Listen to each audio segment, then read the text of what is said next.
الكريم. أما بعد، فأعوذ بالله من الشيطان الرجيم.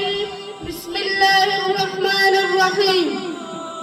جران أستاذانو، السلام عليكم ورحمة الله وبركاته.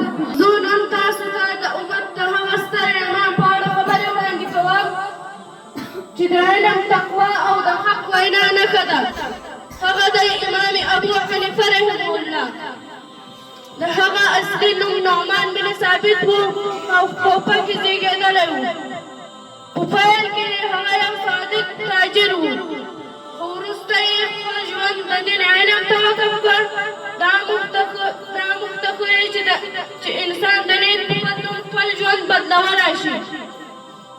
أبو إمام أبو حنيفة رحمه الله بويل علم بأدب نه حاصلېږي.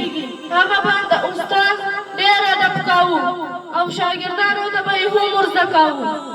یو ځل یې خپل شاګرد ته وویل چې د مال عیب په خلکو ته وایې، خو کله چې عیب پټ شو امام ابو حنیفه رحمه الله ټولې پیسې صدقه کړې او ویې ویل د دروغو ګټه ماته قبوله نه ده.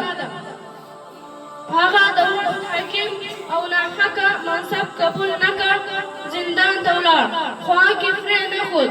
دا د تقوا او استقامت ستر مثال دی.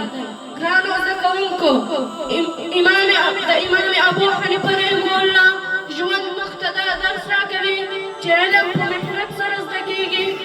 ادب د علم زینت دی او حق ویل د مؤمن نښه ده. راځئ چې موږ هم د علم قدر وکړو، د استاد ادب وکړو او په هر حال کې حق ووایو. الله تعالی دې موږ ټولو ته توفیق راکړي چې د علماو او صالحینو په لاره روان شو. آمین یا رب العالمین.